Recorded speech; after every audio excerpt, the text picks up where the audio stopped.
I believe that the church lives in culture and culture lives in the church, so that even though there's a separation in terms of authority and dictation, there cannot be a separation when it comes to life and the spirit of the times.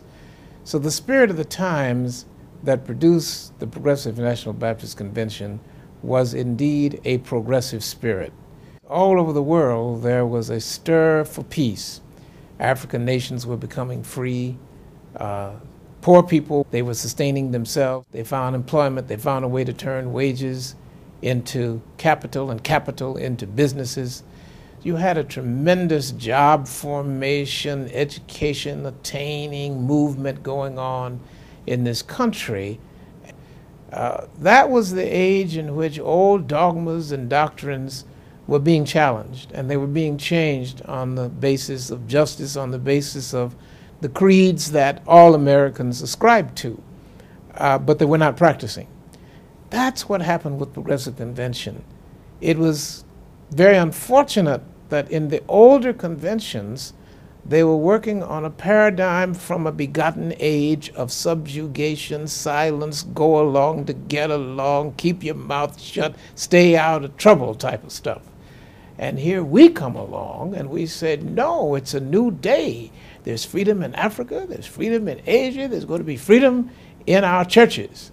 You can't have freedom in the world without having freedom in the church. You can't have change in the world and remain the same as a church. You change with the times without giving up your core values. The same faith that produced Martin Luther King Jr., who went to seminary in 1948 and took courses that prepared him to become a change agent in society. He studied Gandhi and Gandhi's nonviolent movement, and he came out with a plan that would be very difficult for anyone to fight. No arms, no threats, no bombs, no riots, no destruction of property. We're just praying. We're just sitting in until the doors swing open. And of course, there was no way to stop it, because it wasn't based upon anything that law enforcement could legally handle. And that was the power of it. So if you have a convention where there's no justice, where it's a one-man dictatorship, where one person handles all the money, makes all the decisions, and there's only one election, and that is the election of the president. And then he appoints everything else. So when the Congress of Christian Education had their own straw poll, and their straw poll said, this young man from Georgia, Martin Luther King Jr., whose grandparents were founders of this convention, this young man in whose hometown this convention became what it is in 1895, this young man who is leading our people forward in Montgomery, Alabama, this young man should be the president of the Congress of Christian Education. And they told that to the president of the convention. He says, over my dead body, he will not be, because he's not in my cabinet. He's not on my team. I don't believe in protests. He says, I believe in production, but you have to protest in order to produce. And he didn't quite understand that. So that created an open door, because the white papers were making a lot of money by spewing the doctrine that there's so much division among blacks that they're not going to ever get their stuff together.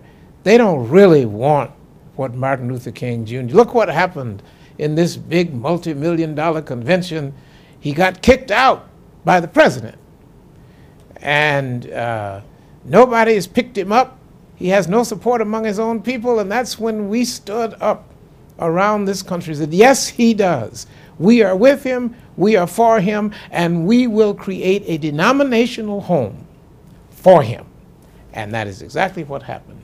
And you've got these thousands of churches who stood up, and in community after community, they were very, very strong churches. Concord Baptist Church in Brooklyn with 14,000 members.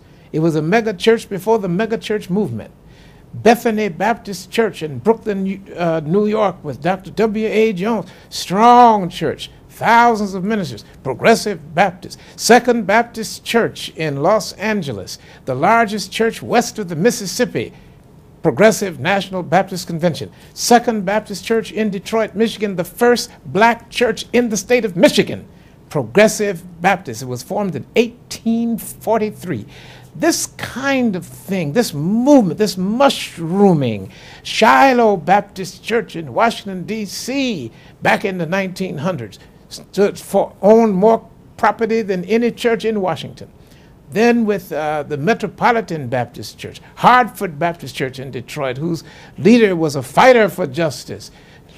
Tremendous, commanding movement. Calvary Baptist Church on the east side of Detroit. New Calvary Baptist Church, which flowed out of it. Greater Christ Baptist Church, which flowed out of it. Every time they split, they were creating more progressive National Baptist enclaves. And all of these churches from all over the country came together and said, we believe in justice, we believe in freedom, and we support Martin Luther King Jr. And that silenced this white journalistic movement to separate Martin from his people and to make it appear that he had no support in the Negro race.